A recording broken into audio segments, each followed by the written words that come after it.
internautes d'Afroplanète. Nous sommes aujourd'hui avec Oniseri Soka, leader de la Voix des Sans-Voix, qui a été libéré le vendredi dernier par la police criminelle ici en Tunisie. Bonsoir, M. Oniseri Soka. Bonsoir, monsieur. Depuis 2 jours, nous n'avons plus de vos nouvelles. Qu'est-ce qui s'est réellement passé? Merci à vous, merci à tout le monde. D'abord, avant d'expliquer ce qui s'est passé, j'aimerais dire un grand merci à la communauté subsaharienne, merci à la communauté ivoirienne, merci à tous ceux qui m'ont soutenu de près et de loin pendant cette période très difficile. Effectivement, c'était le jeudi passé, aux environs de 11 h, j'étais chez moi et la police a débarqué, la police anticriminelle, avec une autorité, un responsable de cette police qui était dans la délégation. Ils sont venus, j'ai été menotté sans toutefois me dire ce qui s'est passé, ce qui en est comme... j'ai été menotté chez moi ici, voilà, et on m'a conduit dans un poste de police au centre-ville où je ne connaissais même pas. C'était ma première fois d'arriver là-bas menotté. Et vraiment, ça n'a pas été facile. Ça n'a pas été facile. De là, ils m'ont transféré dans la prison de Bouchicha où j'ai dormi. Et le lendemain, j'ai été, comment on appelle ça, envoyé au niveau de la justice du centre-ville. Voilà. Et c'est comme ça que je suis passé devant 2 procureurs. Ok, d'accord. À vous entendre parler, c'est dit que des normes juridiques n'ont pas été respectées. Parce que vous n'avez pas eu droit à un avocat, vous n'avez pas eu droit à passer des coups de fil. À ce propos, quelles étaient les conditions de votre détention? Ben, il n'est pas, je sais, moi jusqu'à preuve du contraire, je ne sais pas, mais je mets tout dans la main de Dieu. Hein. Je mets tout dans la main de Dieu parce que c'était pas des trucs qui m'ont été reprochés. Bon, vers la fin, on m'a dit que ce n'est pas la peine que je prenne un avocat. Donc, dans le poste de police, on m'a dit que c'était juste faire la nuit ici, la nuit, dans le poste de police, et le lendemain, je devais comparaître devant le procureur de la République et je devais être libéré. Donc, je n'avais pas pris d'avocat. Mais je pense que le lendemain, quand j'ai été transféré, la même nuit quand j'ai été transféré dans la prison de Bouchicha, grâce à Dieu, et je remercie encore une fois de plus ma femme, qui a vraiment eu l'idée de prendre un avocat, pas prendre un avocat même, mais de contacter mon avocat parce que j'avais déjà un avocat avec qui j'ai un contrat. Voilà. Donc tout de suite, je lui avais donné la carte de visite. Donc elle a appelé l'avocat, c'est comme ça l'avocat est venu me soutenir. Donc je suis passé devant le procureur. Bon, je peux dire 2 procureurs parce que quand je suis rentré dans le bureau, il y avait 2 procureurs. Donc j'étais au milieu. Donc, si vous me permettez, si vous avez eu vous droit à des visites? J'ai pas eu droit à la visite. Donc comment vous avez rencontré votre femme pour qu'elle vous puissiez lui remettre le contact de votre avocat? Non, j'ai remis le contact de mon avocat à ma femme quand j'étais encore dans le poste de police parce que j'ai été transféré avec ma femme, plus un jeune burkinabé qui était venu me voir qui a eu un problème et que j'ai hébergé pendant 2 jours parce qu'ils lui ont pris son argent, 35 000 dinars, et il n'avait même pas un dinar. Et il est venu au bureau ici et la Voix des Sans-Voix l'a soutenu. Et il dormait ici. Donc c'était avec ce jeune en plus ma femme que nous ont pris à 3. Donc c'est dans le poste de police que j'ai remis la carte de visite de mon avocat à ma femme. C'est ainsi qu'elle a contacté l'avocat. Et j'ai croisé l'avocat après avoir rencontré les 2 procureurs, c'est-à-dire dans le bureau des procureurs. Et quand ils ont transmis le dossier maintenant auprès du juge, et c'est dans la salle d'audience que j'ai vu mon avocat. Ok, d'accord. Donc c'est dit le jour de votre comparution. Voilà. D'accord, ok. De quoi vous êtes accusé concrètement? Vous savez, moi je suis en train de dire aux Ivoiriens, je suis en train de dire à la communauté subsaharienne ici en Tunisie, à toute la diaspora ivoirienne et de part et d'autre, je ne suis pas celui-là même qui est toujours prêt à accuser les gens, parce que je me dis que quand on est leader, et quand on veut devenir aussi leader, ou bien quand on est leader, il y a des situations qui peuvent arriver, et c'est tout à fait normal. Moi, je disais toujours aux gens que je n'ai pas peur de la prison, et je dis que là où je dois arriver, c'est-à-dire diriger la communauté subsaharienne ici, ou bien aider la communauté subsaharienne, il faut toujours passer par certaines choses. Et tu ne seras pas sur un tableau, sur un plateau d'or. Tu dois toujours passer par beaucoup de choses. Donc je n'accuse pas quelqu'un, je n'accuse personne, mais je veux dire que c'est des choses que les gens tout ce qui a été dit, on m'a parlé de la brigade rouge. Pourtant les Ivoiriens, les étrangers, la communauté subsaharienne, c'est ici en Tunisie. Combien de fois je lutte cette histoire de brigade rouge? Combien de fois je fais des vidéos, je parle de ça, des jeunes gens qui sont là, qui ne veulent pas travailler, qui agressent les gens, qui font la violence aux gens, tout ça. J'ai été l'une des personnes qui a toujours lutté pour ça. Et j'étais étonné d'attendre à la police ou bien au procès, partout où je suis passé, mélodé, que je suis parrain de la brigade rouge, okay.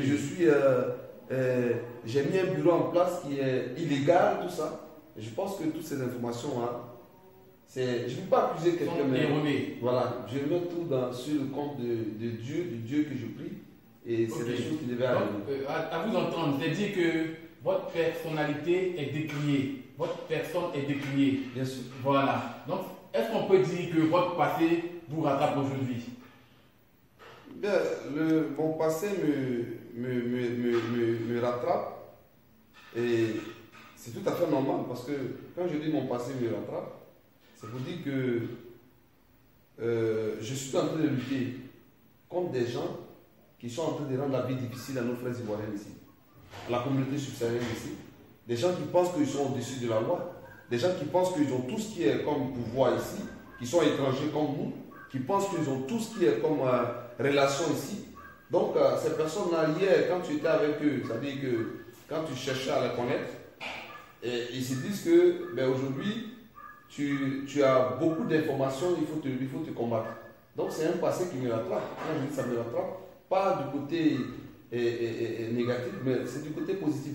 Parce que ça me rattrape, parce que j'ai fait du bien, et je veux faire du bien. Alors ceux qui sont en train de faire le mal, qui sont en train de rendre tout ce qui est problème, des gens qui vont... Il y a beaucoup de cas. Donc si aujourd'hui ça se passe comme ça, c'est parce que je suis en train de mettre de l'ordre au niveau de cette communauté. Donc c'est tout à fait normal que tout ça me rattrape. D'accord, ok. Parlons des accusations. Il est sur la toile, hein, les gens disent que c'est parce que votre association, la Voix des Sans-Voix, ne serait pas déclarée et que la police criminelle vous a interpellé. D'accord, bon, l'association n'est pas déclarée. Je pense que c'est vrai, l'association était en cours. C'est en cours comment on appelle, de dossier, parce que nous avons des avocats, nous étions en train de préparer le statut et règlement des documents pour pouvoir soumettre ces documents auprès des autorités tunisiennes. Mais en même temps, il faut dire qu'il y a plein d'associations ici en Tunisie qui ont même des cartes de visite, qui ont même qui se trouvent partout, mais c'est pas... Je ne pense pas que c'était ça aussi la raison. Donc, ce cas n'a pas été abordé par la police criminelle ni par le juge. Si, ça a été abordé, mais je veux dire que quand tu regardes le problème, c'était comme le disait l'avocat, il y avait une main noire qui était en dessous de tout ce qui s'est passé. Là, je préfère dire la vérité, mais je n'accuse personne, je me dis que c'est la volonté de Dieu. Parce qu'il y a beaucoup d'associations ici en Tunisie qui n'ont pas de papiers. Pourquoi c'est un Souka qui est aujourd'hui indexé, qui est arrêté, menotté, qui dort dans une prison parce qu'il a créé une association qui n'est pas légale. Pourtant, les 90% des associations ici subsahariennes, des étrangers ici en Tunisie, ne sont pas légalisées. Okay. Donc du coup, je me dis qu'effectivement, il y avait une main noire en bas. D'accord. Concrètement, le juge, qu'est-ce qu'il vous a dit concrètement pour vous libérer? Ou avant de vous libérer, qu'est-ce qu'il vous a dit? Le juge, concrètement, déjà le procès, tout se passe en arabe. Hein. Ce que je sais, c'est que c'est les deux questions, les trois questions, les quelques questions qu'il m'a posées sur d'abord la brigade rouge. et je le dis haut et fort, que je suis celui-là même qui a toujours lutté contre la Brigade Rouge. Je lui ai même donné des exemples des autorités qui ont ce dossier en main, qui parfois qui nous appellent pour se renseigner, pour savoir ce qui se passe réellement. Donc j'ai été toujours l'une des personnes qui luttent contre cette Brigade Rouge. Donc, et quand j'ai été interpellé pour ce problème de Brigade Rouge en tant que responsable de la Brigade Rouge, j'ai été tout de suite, ça m'a étonné au fait. Parce que quelqu'un qui est en train de lutter contre quelque chose qui n'est pas bien, et aujourd'hui on l'accuse de cette chose-là, avec toutes ces preuves, je suis vraiment étonné.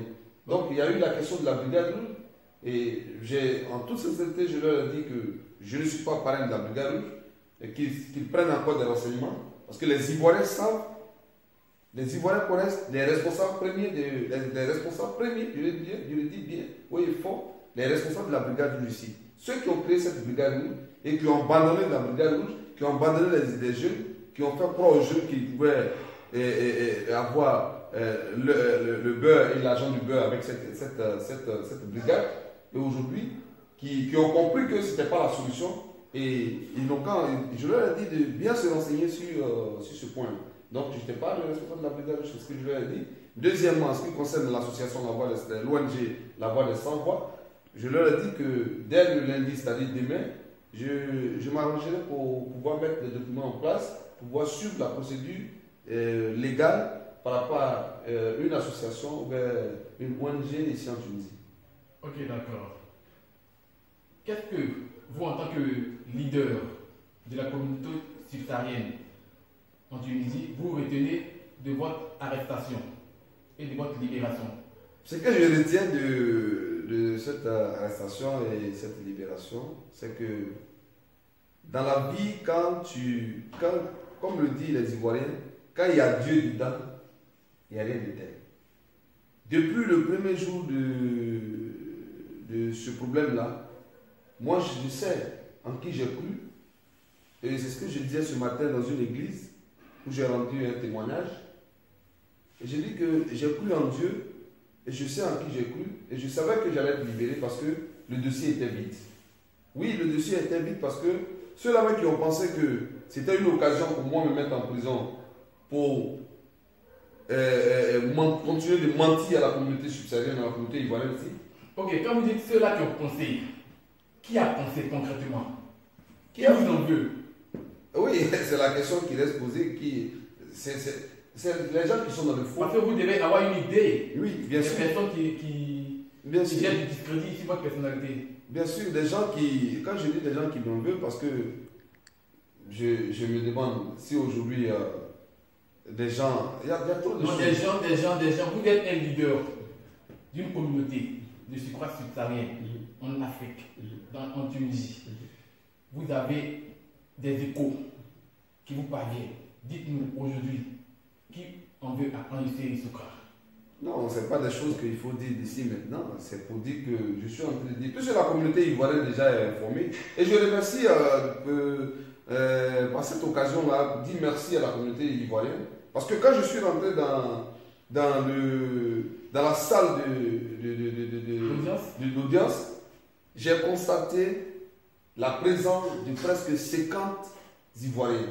Il y a eu même des femmes enceintes qui étaient là ce jour-là. Et la communauté ivoirienne était motivée. Pour ne pas dire la communauté subsaharienne. Vous comprenez?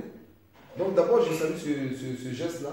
Et pour dire que quand je dis les gens qui m'en veulent, c'est-à-dire que quand moi je fais des enquêtes, je sais. Et la communauté ivoirienne est informée de ce problème. Des gens qui sont en train de mentir, des gens qui sont en train de penser qu'ils sont au-dessus de tout. Et aujourd'hui, je suis, comme vous l'avez aussi bien dit la dernière fois, comme vous l'avez pour habitude de le dire, le lanceur d'alerte. Celui-là qui a pour mission, parce que la voix des sans-voix, nous avons pour mission l'accompagnement et le réveil des esprits. Un éveil de conscience. Un éveil de conscience. C'est ça. L'éveil de conscience, c'est quoi? C'est de démontrer les droits et devoirs des subsahariens ici. Vous comprenez? L'accompagnement, c'est les situations que nous vivons. Par exemple, hier, quand je suis sorti de la prison, le vendredi, aux environs de 18h30, 19h. Hier samedi, j'ai été à un mariage. J'ai été à un mariage où j'ai été invité, en tant qu'invité d'honneur, j'ai participé pour la réussite de ce mariage. C'est ça l'accompagnement.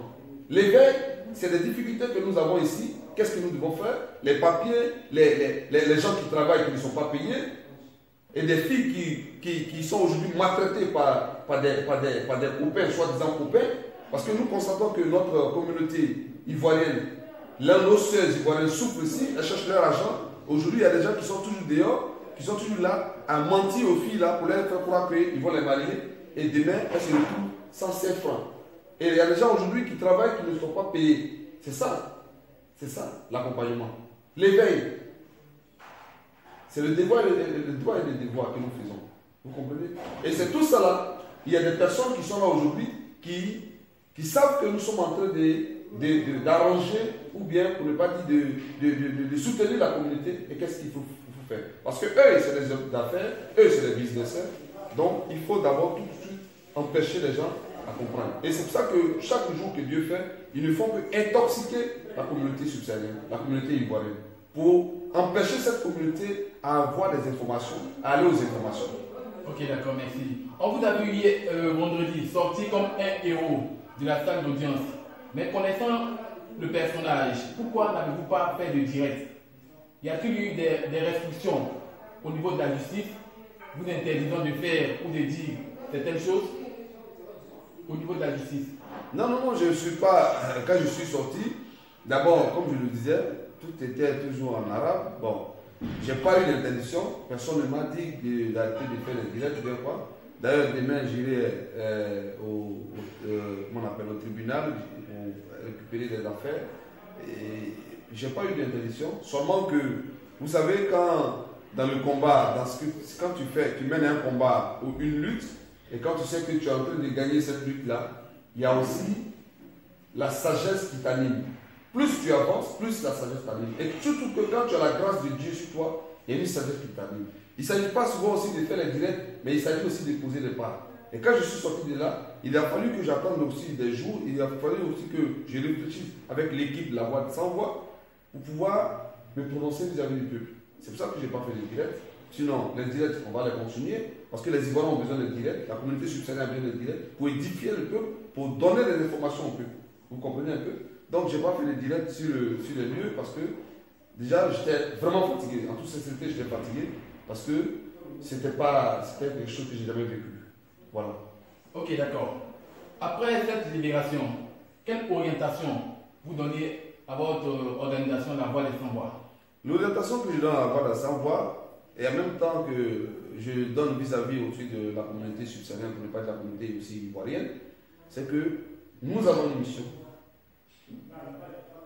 dès demain, de faire les documents qu'il faut pour déposer ces documents auprès du ministère des Affaires étrangères ou bien auprès des autorités tunisiennes.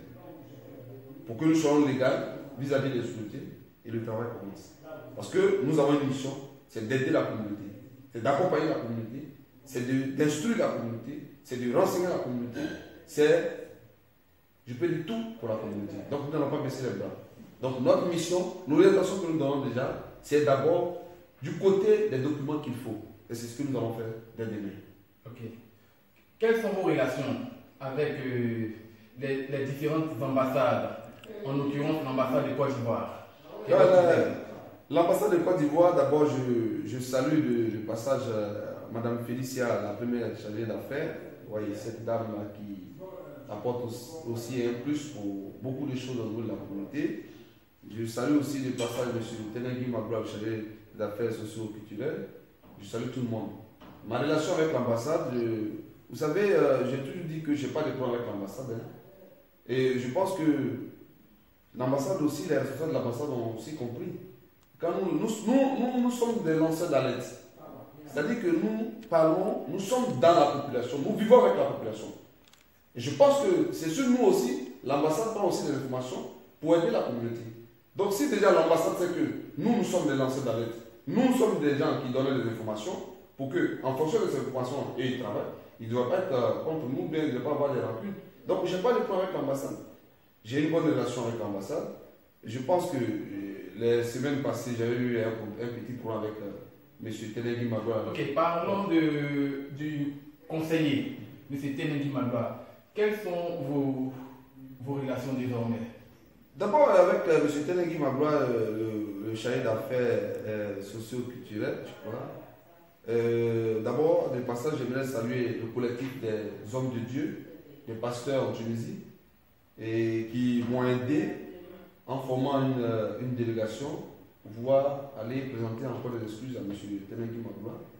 Et je crois que c'est la semaine passée qu'on devait avoir cette rencontre, et il y a eu un empêchement, et donc c'est en cours. Mais déjà, il y a eu déjà des appels, j'ai fait des postes, et je pense que l'autorité, il a aussi compris combien de fois son fils lui a demandé pardon, et continue de lui demander pardon.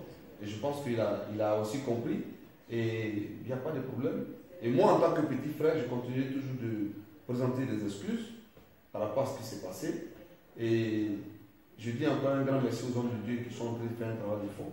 Et de passage aussi, j'aimerais dire aux Ivoiriens que dès la semaine prochaine aussi, je vais adresser un courrier à l'ambassade de la Côte d'Ivoire pour une audience avec la première, avec Mme Pélicia, chargée d'affaires, par rapport aux relations entre la Voix des Sans-Voix et l'ambassade de Côte d'Ivoire.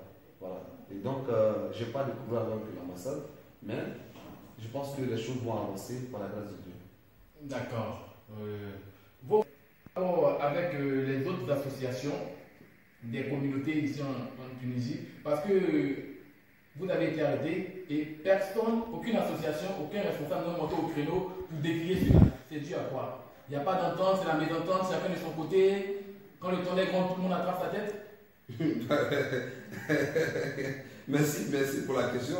Mais tu sais, ce que je vais te dire, c'est que, vous savez, quand tu es dans la vérité, c'est toujours comme ça. Hein. Les gens ils luttent pour leur intérêt personnel. Et quand les gens savent que tu les gênes, ils attendent toujours des occasions comme ça pour te nuire. Sinon, normalement, il y a des associations qui devaient vraiment monter au créneau, comme vous venez de le dire. Mais comme ils savent que je suis dans la vérité, ils savent que je fais beaucoup pour la communauté, ils savent que la Voix des Sans-Voix aujourd'hui est en train de démontrer combien de fois nous aimons la communauté.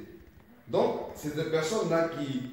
C'est pour ça que je disais tout à l'heure qu'ils ont pour mission d'intoxiquer le peuple, la communauté subsaharienne. La communauté ivoirienne. Vous parlez d'intoxication, mais il nous revient couramment que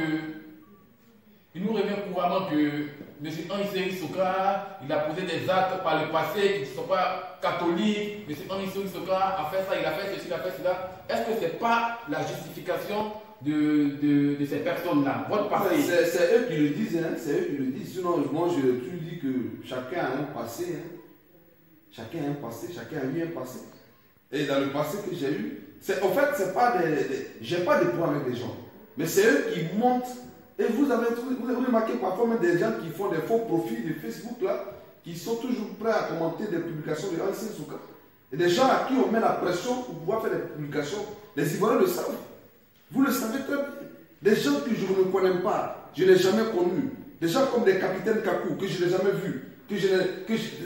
Bon, je ne vais même pas citer, c'est des noms que je n'ai pas. Mais il faut les citer pour que tout le monde puisse savoir. Des enfants qui ont... Bon, je ne sais pas. Et puis aujourd'hui, c'est que les gens font... moi, je lance un appel. Hein, et puis je lance ce défi. Je leur lance ce défi. Des gens aujourd'hui utilisent des personnes qui sont proches de moi, qui étaient proches de moi. Et on les effraie avec des menaces. On les menace. Et aujourd'hui, du coup, les gens tombent dans le coup. Et puisqu'ils savent qu'ils sont dans un pays étranger, ils sont dans une situation illégale, donc du coup, ils ont peur, ils prennent position contre moi. Voilà comment parfois vous voyez des gens qui aujourd'hui qui écrivent des choses et tout, mais vous êtes étonnés. Parce qu'ils ne sont pas en Côte d'Ivoire. Nous sommes venus à l'aventure, les gens pensent à leur famille. Mais du coup, si tu es menacé et que tu es avec un seul Sokra que tu es menacé, tu penses béné comme le dit certaines personnes. Attends, je n'arrive pas à vous comprendre. Soit vous avez un passé entaché, soit on dit des contre-vérités sur vous. Bien sûr, c'est des contre-vérités que les gens disent. Mais vous avez tout à l'heure dit que vous reconnaissez que chacun a son passé. Oui, quand je dis chacun a son passé, nul n'est parfait sur cette terre. Donc vous reconnaissez avoir commis des erreurs par le passé. Bien sûr, je suis un homme. C'est tout à fait normal. Mais ce sont Mais c'est pas des... Oui. Allez-y, allez-y. C'est pas des erreurs qui sont... C'est pas des erreurs qui sont... D'abord, qui sont aussi des erreurs... C'est pas... Mais vos amis d'autrefois, avec qui vous étiez entre guillemets, dans les mauvaises habitudes, sont eux aujourd'hui vous combattez. Et c'est eux aussi qui vous combattent. Oui, en fait, c'est des amis qui... Hier, quand je vous dis que j'étais avec eux, ou aujourd'hui c'est eux qui me combattent, ils le font. Il y a d'autres qui le font avec une pression. Ils ont la pression. Il y a des personnes qui sont en train de l'aimer. C'est comme aujourd'hui, moi, quand c'est ce cas, je préfère vous dire la vérité. C'est comme aujourd'hui avec la peur. Je dis aujourd'hui, je prends une position, puis demain, je dis, bon, je suis fatigué, j'ai peur, parce que j'ai aussi une famille, donc du coup, je me retire. C'est-à-dire quoi? Je ne défends plus les Ivoiriens. Avec la peur, je me retire. Mais ça veut dire quoi? Ok, vous parlez de pression. Ils ont la pression, le il. De qui s'agit-il? Je ne sais pas, c'est pas ce que je vais vous dire. Ça, c'est personnel. C'est personnel. Mais je suis en train de dire aux Ivoiriens que ceux que vous voyez qui font des faux profits, parfois les Ivoiriens me demandent, même hier, au niveau du tribunal, quand je suis sorti, j'ai eu des témoignages. Les gens n'ont pas cru à beaucoup de choses. Les gens n'ont pas cru à certaines choses. Les gens n'ont pas cru, ils n'ont jamais cru que certaines personnes pouvaient avoir un tel comportement, qui étaient proches de moi. Mais je leur ai dit que c'est la vie. Je leur ai dit que ces personnes, quand ils le font, peut-être que c'est parce qu'ils pensent à leur famille.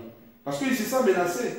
Le gars, on te dit, bon, si tu ne fais pas ça, je vais te faire ça. Si tu ne fais pas ça, je vais bloquer telle affaire que tu fais. Bon, du coup, le gars, il est obligé de vendre la mèche. Et c'est ce qui se passe. C'est pour ça qu'aujourd'hui, vous constatez qu'il y a des faux profils. C'est pour ça qu'aujourd'hui, vous constatez qu'il y a des faux témoignages. Mais laissez-moi vous dire que celui qui est bon, laissez-moi vous dire que la vie, là, dans la vie, tout le monde est obligé à passer par là. Et quand tu veux être leader, tu as appelé à être critiqué. Et moi, j'appelle ça des critiques. J'appelle ça des choses qui vont me rendre grand. Parce que l'homme, le leader, il est obligé de passer par là. Donc moi, ça ne me dit absolument rien. Ok, sachant les agissements de toutes ces personnes dont vous parlez, qu'est-ce que vous faites concrètement pour pouvoir pallier à cette situation? Vous, en tant que... Ce que je vais dire aux Ivoiriens, c'est de lire entre les lignes. C'est de savoir lire entre les lignes. Ce que je vais dire aux Ivoiriens, c'est de comprendre que ce qui est en train d'arriver, et aujourd'hui, l'éveil, la conscience, l'éveil de la conscience ivoirienne, des subsahariens ici, aujourd'hui, la maturité que cette communauté a, ne nous permet plus de revenir encore en arrière, d'avoir peur. Je vais dire aussi aux Ivoiriens qu'à travers tout ce qui est en train de se passer, de ne pas avoir peur. Moi, fils ivoirien que je suis, petit frère que je suis, grand frère que je suis toujours prêt et je serai toujours prêt à défendre cette communauté. Tant que la mort ne me rattrape pas, tant que je suis en vie, tant que je suis sur cette terre, tant que je suis en Tunisie, je vais toujours défendre la communauté. Qu'est-ce que j'ai fait? Je suis toujours prêt, je serai toujours prêt. Alors pour ceux qui sont avec moi, qui se sentent un peu menacés, ou qui se sentent plus menacés, ou qui se sentent menacés, ils sont libres d'aller. Mais moi, personnellement, là où je suis quitté, la nuit, c'est-à-dire le jeudi passé de 11h au vendredi à 19h, ce que j'ai vu, je ne pense pas que je peux avoir peur devant un être humain. J'ai tout vu. Donc, je suis prêt et je serai toujours prêt à aider la communauté. Je serai toujours prêt à aider la communauté. Vous comprenez? Donc, je suis en train de dire aux Ivoiriens, à la communauté subsaharienne, d'avoir confiance en moi. Parce qu'on a aussi des gens, et ce qui me fait mal, on a aussi des gens qui font semblant d'aimer la communauté. Ils sont partout, vous les voyez partout, mais c'est des gens qui font semblant et qui passent en bas là pour faire leurs propres affaires. Les Ivoiriens me connaissent. Moi, je fais tout. Je dis tout, je suis partout avec les Ivoiriens. Hier, j'étais à Oudaous, tranquillement. Je suis allé m'amuser. Oui, je suis allé m'amuser à Oudaous parce que je sais que là où les Ivoiriens se retrouvent là. Ce matin, j'ai été à l'église. Quand je suis sorti de la prison, le lendemain, j'ai été dans une église. Pour dire quoi? Que je suis prêt à aider la communauté. Je suis prêt à écouter la communauté. Je suis prêt à me faire sentir de la paume de la communauté. C'est ça le leader. Le leader, ce n'est pas celui qui porte un costume. Le leader, ce n'est pas celui qui est toujours prêt à vendre la mèche. Le leader, ce n'est pas celui qui va auprès des autorités pour dire de n'importe quoi sur les gens. Ils sont en train de dire de n'importe quoi sur la vie d'Ansel Souka, sur l'association. Et ils pensaient qu'ils avaient tué Ansel Souka. Et ils pensaient qu'ils avaient tué l'association. Ils pensaient que... Mais je vous rassure que je dis merci encore une fois de plus à la communauté ivoirienne. Parce que depuis Sfax, je dis merci aux Ivoiriens de Sfax, merci aux Ivoiriens de Sousse, merci aux Ivoiriens de Tunis, merci à tous ces Ivoiriens de part et d'autre ici en Tunisie. Parce que les Ivoiriens étaient prêts à se lever. Tous les Ivoiriens, toute la communauté était prête. Je vous dis, et je vous rassure, toute la communauté subsaharienne, tous les Ivoiriens de Sfax, de partout, je salue tous ceux qui m'ont appelé sur le téléphone de madame, sur le téléphone de certains collaborateurs, parce que la communauté était prête à se lever. Et je vous rassure, et vous qui êtes derrière, vous qui êtes en train de faire de n'importe quoi, vous qui pensez que vous êtes prêts à nuire Ansel Souka, mais laissez-moi vous dire que si vous avez touché un seul doigt, ou bien vous avez touché Ansel Souka, vous avez touché à la communauté subsaharienne, vous avez touché à la communauté ivoirienne. Parce que les Ivoiriens ont cru en moi, les Ivoiriens ont toujours cru en moi, et les Ivoiriens savent ce que je suis. Je suis celui-là qui n'est pas caché, celui-là qui est toujours prêt à défendre la communauté, celui-là qui est toujours éclairé vis-à-vis de la communauté. Alors, moi, je ne m'inquiète de rien, je n'ai peur de rien, j'ai seulement une crainte, c'est la crainte de Dieu. Voilà. Donc, personne ne peut m'effrayer, personne ne peut m'effrayer avec ces autorités. Je m'en fous de tout ce qui est comme menace, je m'en moque et je suis toujours prêt. Dès demain, vous allez me voir dans la rue, dès demain, vous allez me voir dans les bureaux, dès demain, vous allez me voir dans le commissariat, dès demain, vous allez me voir dans les lieux de travaux de nos frères ivoiriens qui ne sont pas payés. On va toujours continuer cette lutte. Voilà. Vous criez un ras-le-bol. Bien sûr. C'est des mots guerre. Maintenant, je veux savoir, on vous sait actif sur le terrain, sur les réseaux sociaux. C'est en guise de quoi? Vous briguez un mandat présidentiel à la CIVAT? La question du mandat présidentiel à la CIVAT, je suis obligé. Non, vous n'êtes pas obligé, vous pouvez faire du bénévolat, vous n'êtes pas obligé. Non, vous ne sentez pas obligé. Je suis obligé. Ça peut être une cause noble sans. Je suis obligé d'être candidat aux élections de l'association des Ivoiriens en Tunisie. Oui, c'est une obligation pour moi. Parce que quand tu es. Si vous vous présentez en tant qu'à la présidence de l'AFIVAT, ça limite votre champ d'action simplement à l'AFIVAT. Oui, mais la voix. L'association des Ivoiriens. La voix des sans-voix continue sur ses yeux. C'est pour ça que j'ai créé l'ONG La Voix des Sans-Voix. Donc vous allez être candidat pour la CIVAT et en même temps gérer la Voix des Sans-Voix. Je ne peux plus gérer la Voix des Sans-Voix. Il doit avoir un responsable de la Voix des Sans-Voix. Enfin, la Voix des Sans-Voix, c'est à une portée générale. Oui, la Voix des Sans-Voix, la Voix des Sans-Voix, c'est une ONG. Alors si elle a une portée générale, pourquoi s'en tenir à l'association ivoirienne? Non, d'abord je suis ivoirien. La communauté ivoirienne. En tant qu'Ivoirien, vous êtes au service de toute la communauté, c'est déjà quelque chose. Pourquoi alors forcément être président de la CIVAT? Oui, parce que le problème c'est... Mais déjà, lundi, vous partez régulariser la situation de la Voix des Sans-Voix, qui est votre association qui défend la cause de tous les subsahariens. Oui. Alors pourquoi encore venir au niveau de la CIVAT? Vous savez, je vais vous dire, cher ami, je vais vous dire quoi. Quand on veut construire une maison, c'est avec le sous-bâtiment. Hein. Aujourd'hui, je veux aider la communauté subsaharienne. Mais disons la vérité. Soyez un peu plus terre à terre.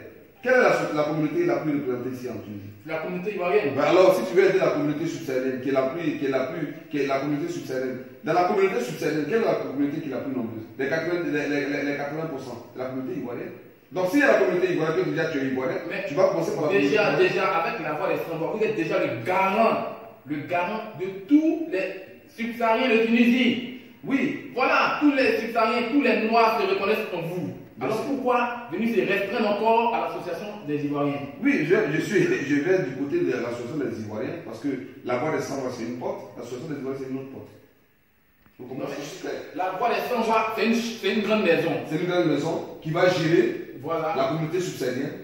Mais personnellement, en CSOCA que je suis prêt à me présenter et je vais me présenter aux élections de l'association des Ivoiriens ici en Tunisie. Parce que il faut que je me présente aux élections des Ivoiriens en Tunisie pour permettre aux Ivoiriens d'avoir une bonne place dans la communauté subsaharienne, d'être bien vus dans la communauté subsaharienne. Parce que si je suis le président, si je suis représentant de la communauté subsaharienne ici, je ne serai plus actif en tant que tel du côté de la communauté ivoirienne. Il faut d'abord commencer par le bon sous-bâtiment qui est la communauté ivoirienne et commencer à grandir. Éduquer cette communauté, renseigner cette communauté, former cette communauté, structurer cette communauté avant d'arriver du côté de la communauté subsaharienne. Alors si tu as une base nulle, on dit, bah, monsieur, vous êtes le représentant de Nibawa Ziboto parce que je suis de Guibérois, je suis un digne fils de Guibérois, mon village c'est Nibawa Ziboto, national. Donc imaginez quelqu'un qui est on dit, bon, il veut être député, ou bien il veut être un maire, et tu n'as même pas posé une brique dans ton village, tu veux être maire. Comment les gens vont t'assister? On ne te reconnaît même pas dans ton village. Si les Ivoiriens ne te reconnaissent pas, qui va te reconnaître au niveau de la communauté subsaharienne? C'est pour ça qu'aujourd'hui, Monsieur Soka, merci pour cette entrevue. Est-ce que, pour finir, vous avez un mot de fin, un appel à lancer à toute la communauté subsaharienne? bien sûr, j'ai un appel à lancer à toute la communauté subsaharienne. D'abord, c'est de dire à cette communauté-là de rester sereine, imperturbable, parce que le leader que je suis serein, imperturbable. J'ai aussi le sourire. Donc déjà, quand le leader même a le sourire, déjà, c'est pour dire que ne craignez rien. Voilà. Parce que quand Dieu a la main dedans, ça ne tape pas poteau. Donc, ce que je vais dire aussi à la communauté, c'est que la voix des sans-voix continue et va continuer son travail, ses œuvres, son accompagnement au niveau de la communauté subsaharienne, au niveau de la communauté tunisienne et ivoirienne ici. Donc, je pense que demain c'est lundi. Nous allons toujours continuer. Et notre mission dès demain, comme je le disais, c'est les documents que nous allons fournir pour déposer auprès des autorités tunisiennes. Et puis, les activités de la voie des sans-voix vont toujours continuer. Et nous serons toujours en contact avec les Ivoiriens, avec la communauté. Et ne cessez pas de nous appeler toujours pour pouvoir vous aider. Ne craignez rien. Et je dis encore un grand merci à la communauté, aux autorités tunisiennes. C'est tout à fait normal d'interpeller quelqu'un. C'est tout à fait normal de traduire quelqu'un en justice par rapport à certaines choses. C'est tout à fait normal, c'est la loi. Et moi, je ne crains rien. Je me dis que c'est la volonté de Dieu. Merci à cette justice qui a eu confiance en moi. Parce que c'est parce qu'ils ont eu confiance en moi qu'ils m'ont libéré. C'est parce qu'ils ont vu que le dossier était vide qu'ils ont libéré. Ils n'ont pas écouté les gens qui étaient derrière, qui pensaient qu'ils étaient en train de faire du mal. Or, ces personnes n'ont pas pensé que c'est aussi une manière de me rendre grand. Et je voulais dire aussi aux Ivoiriens un grand merci. Et un grand merci. Et je voulais, pour terminer, dire à ces personnes-là qui sont toujours prêtes, parce que j'attends, même quand je suis sorti de la prison, jusqu'à aujourd'hui, j'attends beaucoup de choses. Des gens qui pensent qu'ils sont tout à leur disposition. Des gens qui pensent qu'ils peuvent, moi, me nuire dans ce pays. Mais je suis en train de leur dire que si c'est la volonté de Dieu, ils auront raison. Mais si ce n'est pas la volonté de Dieu, j'aurai toujours raison. Quel que soit là où ils vont m'envoyer, quel que soit ce qu'ils vont faire, mystiquement, physiquement, sur tous les plans, parce qu'ils ont essayé tout. Je dis bien tout. Mais si jusqu'à aujourd'hui, ils n'ont pas raison sur moi, c'est parce que Dieu a la main dedans. C'est parce que je suis dans la vérité. Ivoiriens, ouvrez vos yeux. Ivoiriens de Tunisie, cherchez à comprendre beaucoup de choses. Nous sommes venus ici pour nous aider. Nous sommes venus ici pour mettre un esprit d'union, de solidarité. Et il y a des gens qui sont ici pour diviser la communauté. Il y a des gens qui sont ici, qui sont venus ici pour nous beurrer, pour nous dire des choses qui ne sont jamais réalisables. Je dis des choses pour diviser la communauté, parce qu'ils savent que c'est dans la division qu'ils peuvent avancer. Vous comprenez? Ivoiriens, je vous remercie, chers frères et chers communautaires. Merci aux hommes de Dieu. Merci à tous ces hommes de Dieu qui ont prié, qui ont gêné. Merci à tous ces Ivoiriens d'espace, de source, de tout bord, qui m'ont soutenu. Merci à la voix des sans-voix, au bureau de la voix des sans-voix, aux représentants de Gamat, aux représentants de El Habib, aux représentants de Soukra, de la Ouina, aux représentants de Mansoura, aux représentants de Balazem, tous les représentants de la voix des sans-voix. Je vous dis merci. Merci à vous. Le combat continue. Le combat continue. Vive la communauté subsaharienne. Vive la communauté ivoirienne. Je vous remercie. Merci, Président. Ainsi prend fin notre entrevue. Merci aussi à Afroplanète. Merci à Afroplanète. Là, en toute sincérité, j'aimerais dire un grand merci aux représentants de Afroplanète ici en Tunisie. Oui, ils font beaucoup pour la communauté. Ce sont ces personnes-là qui sont partout. Je dis bien, ils sont partout. Dans nos maisons, dans nos lieux de travail, partout où nous nous retrouvons, ils sont là pour faire passer le message. Merci.